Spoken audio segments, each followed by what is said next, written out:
I'm really happy to be here. When I say so, it is because this is not my first time. I have been here in the past, and I was invited to give, I don't know, a guest lecture for a course which is going on, something on development, for graduate students, PhD students. So it's an honor to be here again. Yeah. And for today's discussion, like Andreas already mentioned, I am going to talk about human trafficking. So my background is in migration. I try to understand various aspects of migration through the lens of African migrants. So initially, I have worked on African migrants in Northern Europe, specifically in Sweden, but in the past couple of years or so, I shifted my focus to African migrants in the Gulf. And the project that I am a part of is a really large project, which basically involves, I think, 4 different PIs. I am a postdoc in this particular, the project on human trafficking. And the professor I work with is an anthropologist, Michaela Pelikan. Yeah, so I don't know, I might mention her along the line, but nevertheless, I work very closely with Michaela Pelikan, and the project is funded by the Volkswagen Foundation. Yeah. Then, of course, before I even go, maybe I just quickly state the aim, before, even though I will get back to it later on.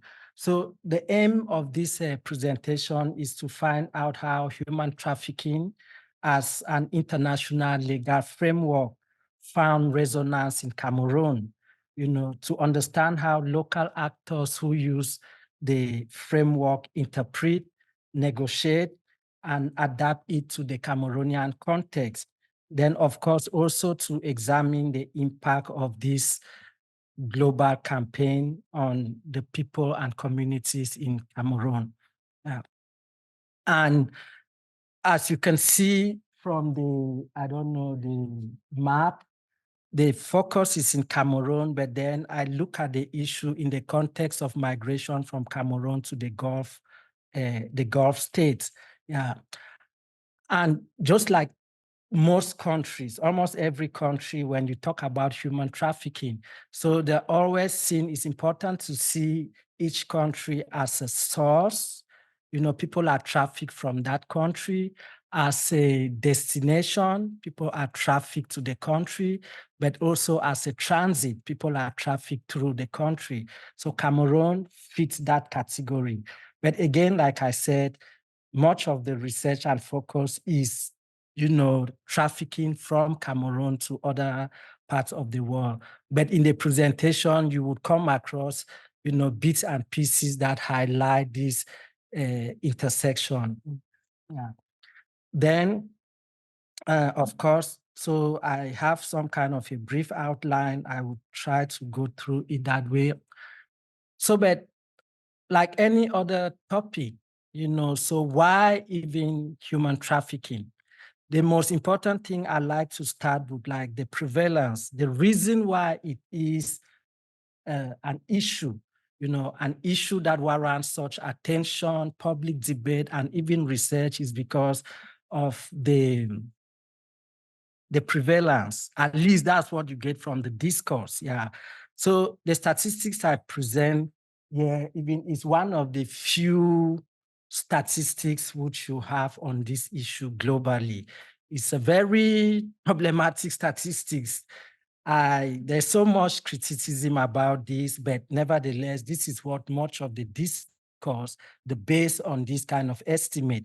So you can see this is about modern slavery, So already from 2013, globally, there were approximately 30 million people, but today it's almost 50 million.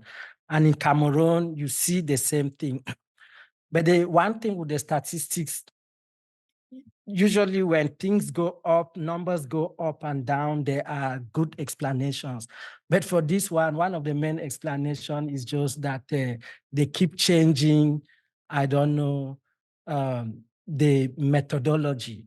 Yeah, so it's not very consistent, and that's also one of the issues. But like I said, it is what we have, and much of the discussion is based on it.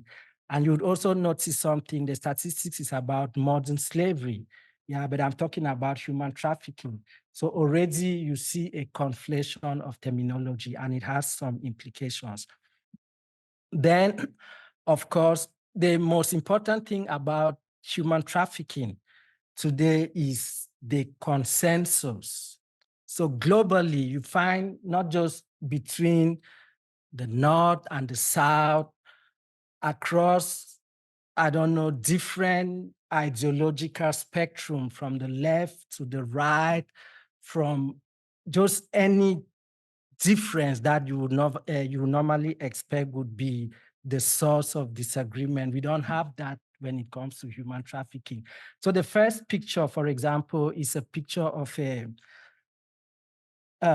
find the US Secretary of State Mike Pompeo left, who was under, I think, the Trump administration. Then in the middle is our Francisca. She's one of the winners of the Trafficking in Person Report Hero in 2018.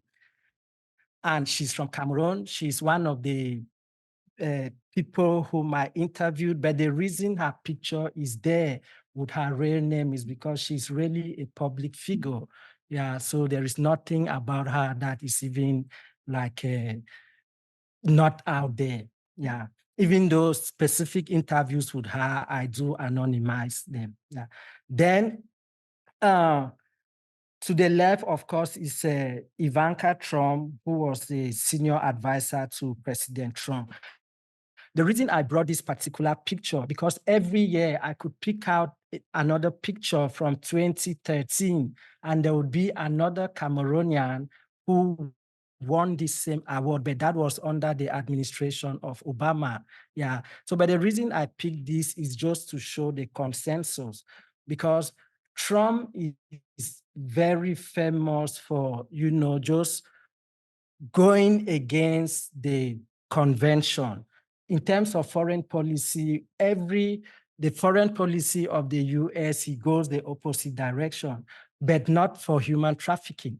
Yeah, so this is one of those things which his administration, he maintained the US engagement and I would say leadership when it comes to the global campaign against human trafficking. Then the second picture is a workshop in Cameroon organized by the local NGO Survivors Network. So right at the center, I think, let me see, that one, the lady in green, that is our Francisca, the one who is in the middle between Mike Pompeo and Ivanka Trump. Yeah, and this is her own network. She organized, she eventually formed an association with mostly women who were trafficked, because she herself, she was trafficked to Kuwait, then she was rescued, and when she got back to Cameroon, she became an activist. Yeah, and all the girls in the picture are also girls who were trafficked to different countries in the Gulf state. And right at the center of the picture is a Katie Ford. She is the founder of an organization which is called Freedom for All. It's a New York-based NGO committed to fighting against human trafficking. So Katie Ford played a very crucial role in, helping Francisca escape. And she's the main founder of this association, the Network Survivors Network in Cameroon. Then the third picture, this is, I think, a protest.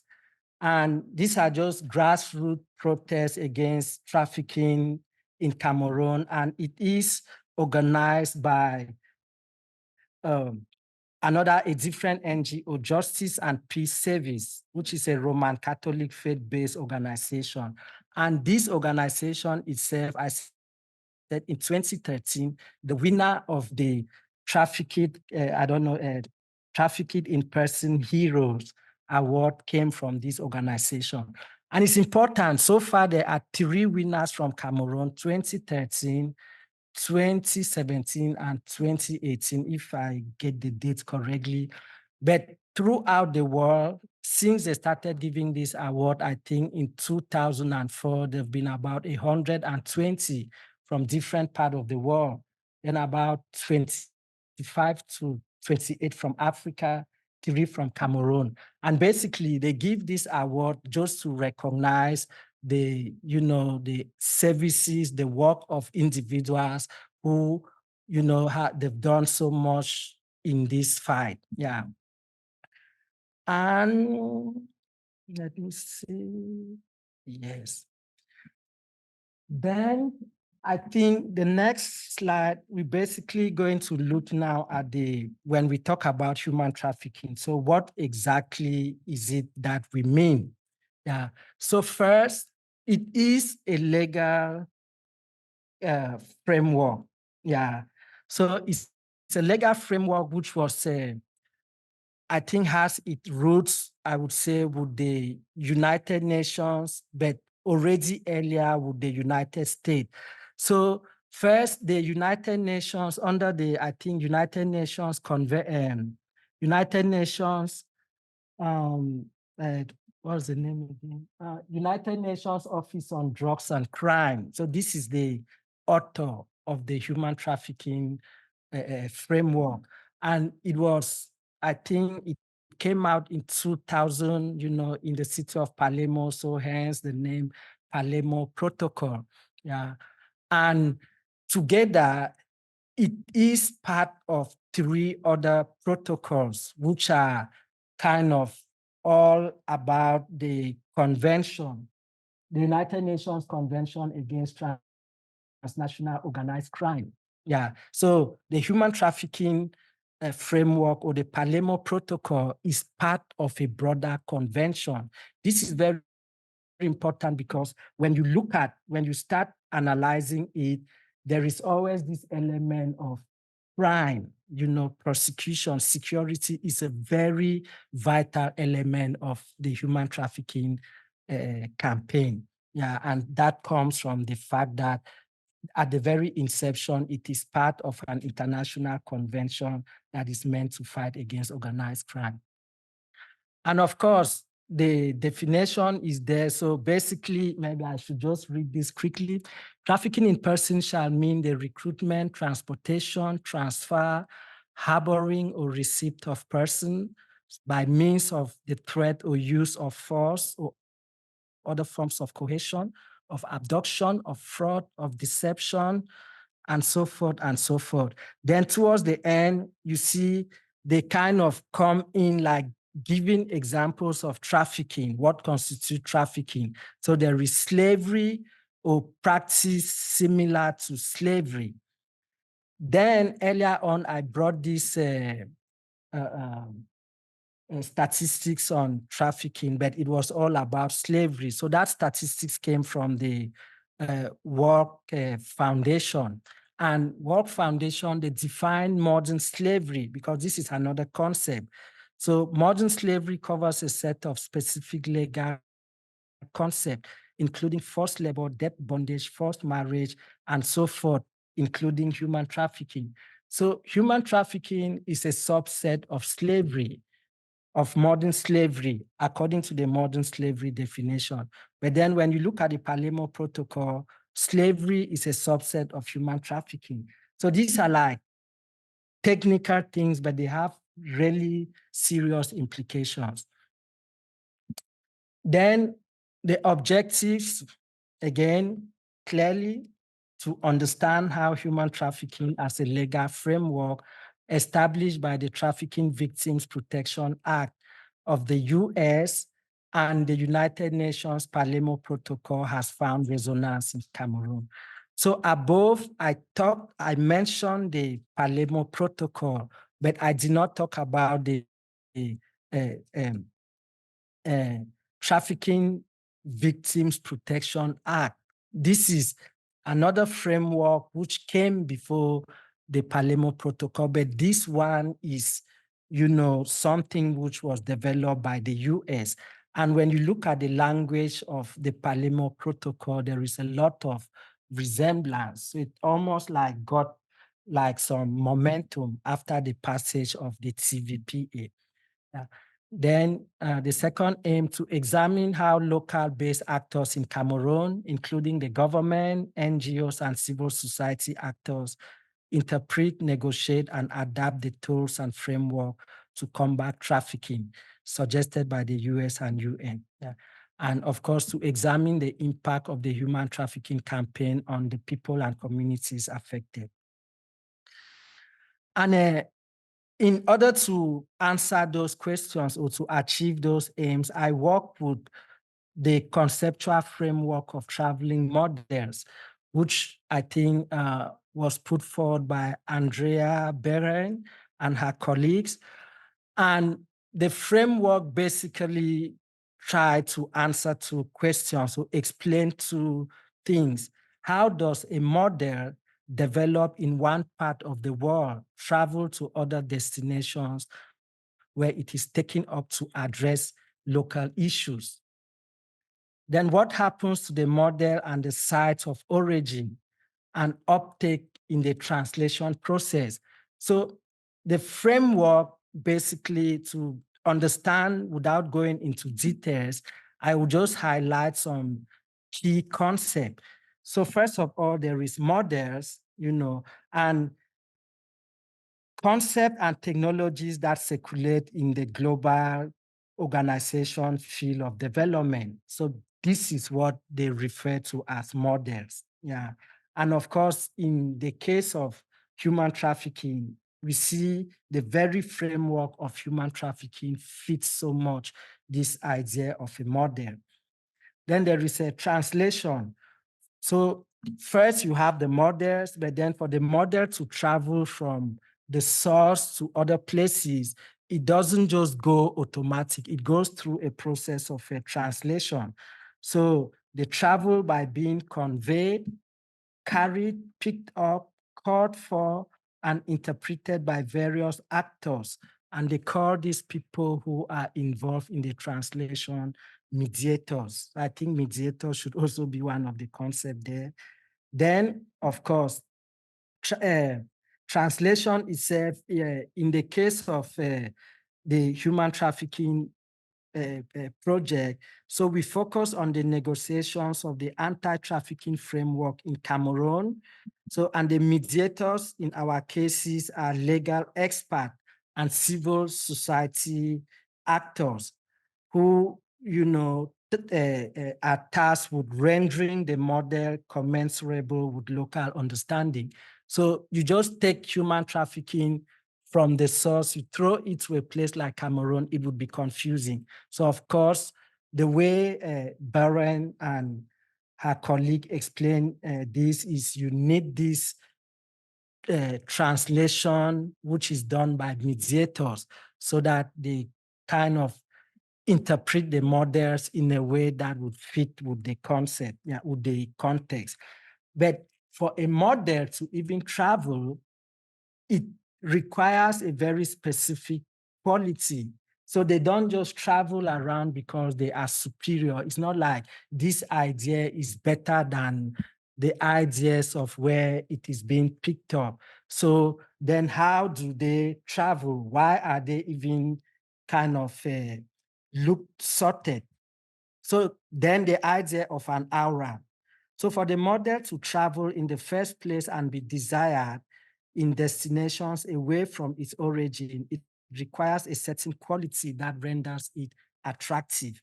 So an aura is something that is appealing and simultaneously invisible, and therefore serves to conceal the exercise of power, because you don't see this is what makes it really different. Yeah. So, and again, in our case, so the aura in the human trafficking uh, uh, campaign, what makes it what makes it attractive? We find there are two elements. So one of the key aspects of it is the humanitarian goal. you know. So because of the idea of helping people, doing good, a lot of NGOs, you know, they are really interested, even the media, when you get these stories about millions of people in modern day slavery, people are really interested for humanitarian reasons. But then there is also the security concerns, which I pointed out earlier. Of course, nation states, their main concern is security, border security. So because of these two elements, the human trafficking as a framework, you know, is very appealing to diverse people. And then finally, I also bring in the idea of power, which is not really well picked up by Andreas. And of course, the reason is because for a model to travel from one part to the other, when you look at the actors, they are positioned differently in terms of power. So power becomes a very important aspect. And I draw on Foucault. Yeah. Then for the methodology, I think it's an ethnographic qualitative study. So part of the research was done in Cameroon, part of it was done in the United Arab Emirates. Then, of course, I go now directly to the key findings, selected findings. So, but first, I would start with the power asymmetry aspect. Yeah. And at the center, when you look at to understand the power dynamics, you need to at least identify the actors. So earlier on, I identified the US State Department in particular as one of the authors, but then the United Nations Office on Drugs and Crime is another author. Yeah.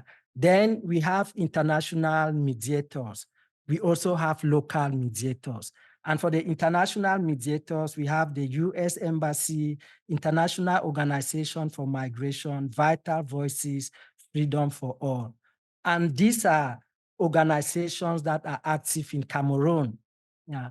Then for the local based mediators, we have mediators who are more attached to the government of Cameroon, and then we have mediators that come from the civil society.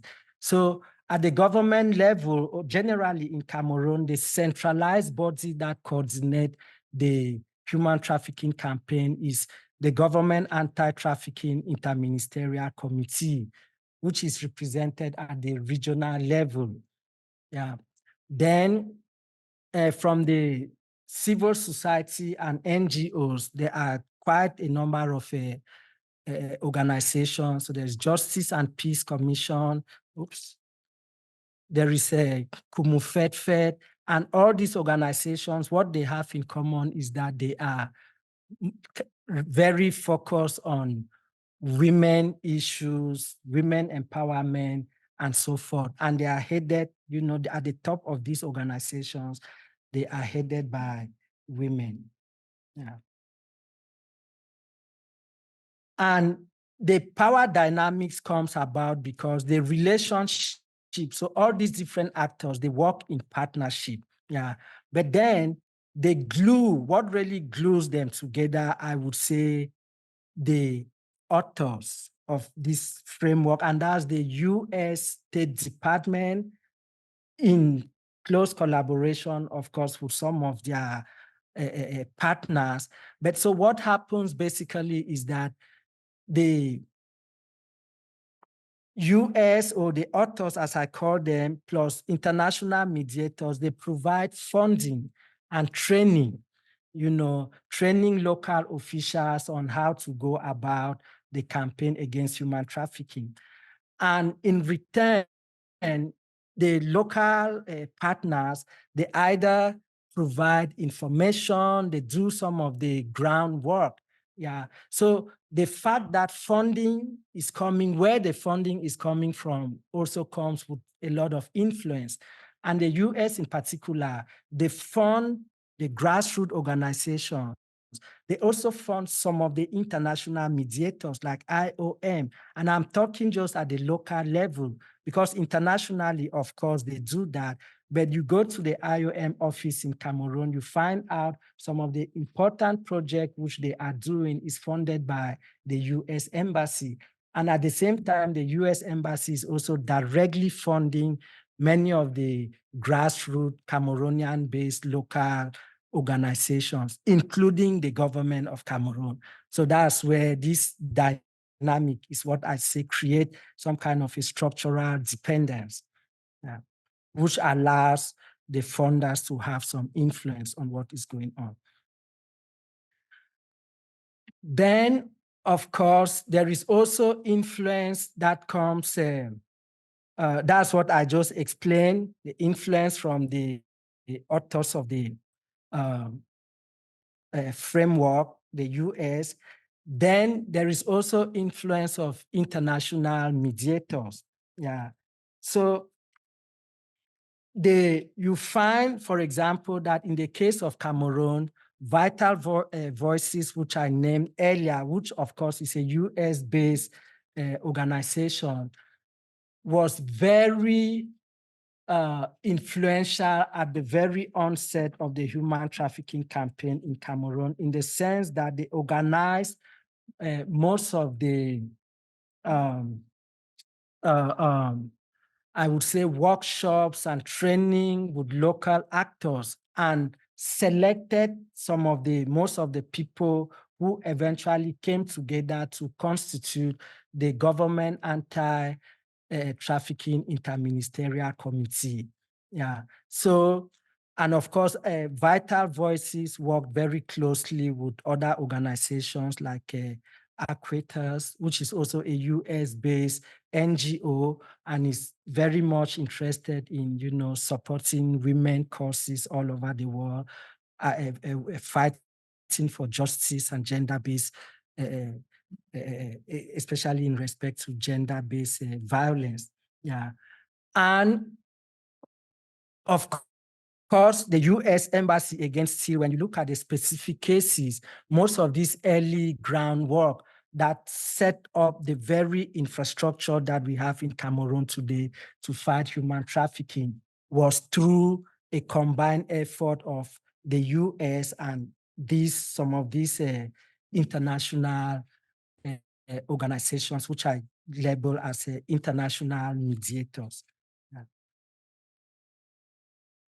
Then, of course, what about the local mediators? What about the government of Cameroon? What about the local NGOs? So, of course, I'm going to look at how they negotiate and adapt with the international mediators, and to see what kind of influence they also have, or if they are only at the receiving side of the influence. Yeah. And so at the onset of the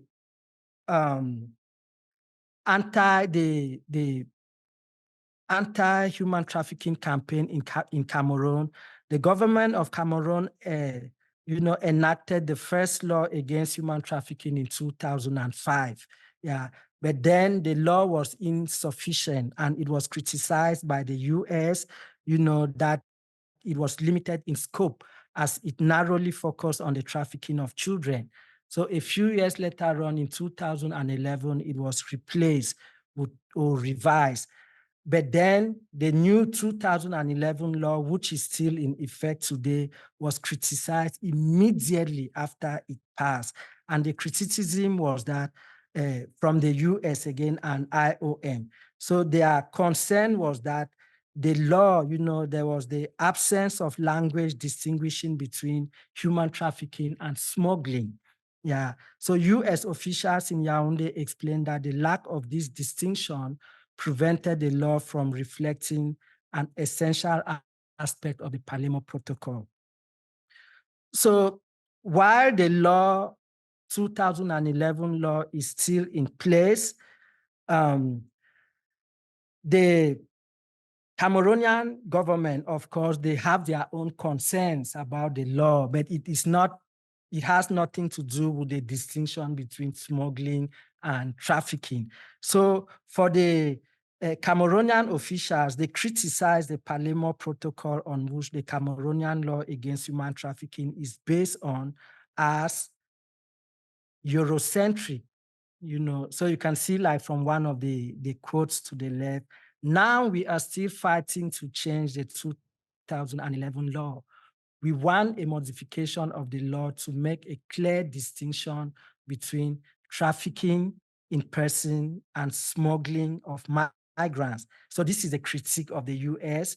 Then on the quote to the, I don't know, my left, is the one from the Cameroonian government. So basically, their argument is that the Palermo Protocol, which the human trafficking law in Cameroon is based on, is Eurocentric.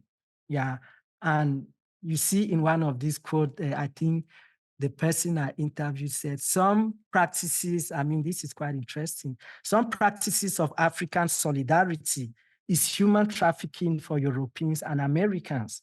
We are working to revise the 2011 law. So you see both sides are not happy with the 2011 law, but for very different reasons. And this shows where their concern is, what is important to them. Then I think the next slide, I will look at the practical implementation of the human trafficking framework by the Justice and Peace Commission. So first, the slide which I showed earlier, I tried to look at how the Cameroon government is receiving this framework. And we saw clearly that there is a disagreement, and they are also pushing back by first not adopting it entirely the way that the external partners would want, and of course, bringing in elements into it which might be problematic to the external partners. So then now, of course, we look at mediators who come from civil society. They don't represent the government of Cameroon, but they are very influential, I would say. And so there is the Justice and Peace Commission is a Roman Catholic faith-based organization. And its aim is to help in building up a just and peaceful society by promoting all that enhances the dignity of the human person and so forth. So Justice and Peace Commission works broadly on issues of human trafficking, human rights, equality, and sustainable peace. And when it comes to the human trafficking campaign in Cameroon, I think they've been a measure force, and they work very closely with the US. And like I pointed, two of the trafficking in person winners of this award came from this organization. And so it shows how connected they are with the US and the US Embassy. And so then you see, like, what is their approach? So basically, I find this interview interesting for one main reason, So this was just the beginning of one of my first interviews, in Cameroon when I started working on this topic. And so this officials goes on. How do we fight human trafficking? There is a 3P paradigm, but I added the fourth. We fight human trafficking by prevention. And how do we do prevention? Through public sensitization campaigns. And then we do protection. How do we protect? Protection is a whole package where you have rehabilitation. Because when you identify the victim, fighting trafficking begins with victim identification. When you identify the victim, you have to protect the victim. Remember, we took the Nigerian girl to a convent that is giving her safety and protection. And while there, we were trying to make her useful, not only to herself, but to her community. So we get the victims in the rehabilitation process. The victim may go through a training where they do either formal education or informal education. I've talked about prevention, protection. The next one is prosecution. And then the other one is partnership. that is my own P, which means that I am doing, which means what I am doing with the police is partnership. I don't have the capacity to prosecute anyone. So what I found interesting in this is just the technical, the knowledge of this person with these technicalities. Yeah. So these are things which I only got to know about the 3 Ps, after reading so much. But for this person, this was just a very casual discussion, start of an interview. And she went straight into this very technical aspect. And of course, indicating how working with these external organizations and the training, how she has adopted their language, the framework, to the point where she just talks about it, so freely. Yeah. Then there is also, I think this is one of the last example I would look at. So this has to do with, it's a collaboration between the government of Cameroon and the International Organization for Migration. So, and this center basically is to provide shelter for trafficked people, but then it also include people who are, refugees, people who are returning migrants who are still struggling to find their way. So it's quite broad, yeah. So a central message in the IOM campaign against human trafficking in Cameroon is that human trafficking, smuggling, and irregular migration are closely intertwined. And to tackle the problem of human trafficking, both needs to be addressed. So emphasis is on awareness campaign. And the theme basically is like, irregular migration is very problematic, so stay at home. So that's the takeaway message. Stay at home, no matter what, you don't go anywhere, just stay at home. And the IOM's perspective on human trafficking, of course, indicate a conflation of human trafficking, irregular migration, which are just different things. Yeah.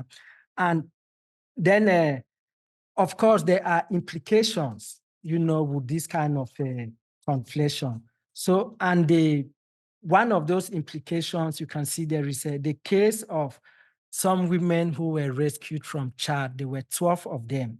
Yeah. So what happened basically is that I think the international police, Interpol, they found these women at the airport in Yaoundé, and they looked suspicious. So they just detained them. I mean, they would say they did not detain them, but they rescued them. Yeah. And brought them to this IOM shelter because they work very closely with law enforcement and so forth. And when I talked to some of the people who were present when these women were rescued and in the shelter, their take basically was that there was some kind of infighting amongst the women, and they were blaming one of them that she was dressed shabbily, her mannerism is what kind of attracted the attention of the police. So basically, they did not want to be rescued. Yeah. So for them, they are upset that one of them did something that attracted law enforcement, and they had to send them back to Chad. And I think this is a very important point in the sense that the campaign against trafficking, there's this idea of saving, especially women, and there's very little regard to the agency of those women. And are there cases where women or people need to be saved? Absolutely. I started with our Francisca. She was saved from Kuwait, but the individual situations are very different, I would say. Then, of course, I will just go to the conclusion. So the main two central argument which I try to make here is that despite the power asymmetry, we've shown that the relationship between different partners in the fight against human trafficking is kind of embedded in an asymmetrical power framework. So the analysis demonstrated that more powerful actors in the global north exert their influence both overtly and covertly to define and interpret human trafficking in ways that align with their specific interests, national security. So following Foucault's view of power as relational, we argue that despite the global power asymmetries, favoring more powerful countries and organizations, local mediators in Cameroon sometimes find themselves in positions of power reversals, during the translation process of the trafficking framework. So from the examples that we saw. Yeah. And then, of course, the final point again, so which is what I just met when I was discussing the IOM case. So despite the humanitarian goal and focus on women, the anti-human trafficking campaign paternalistic approach to saving women ignores their agency and produces conditions that restrict the mobility of women. And with that, thank you. And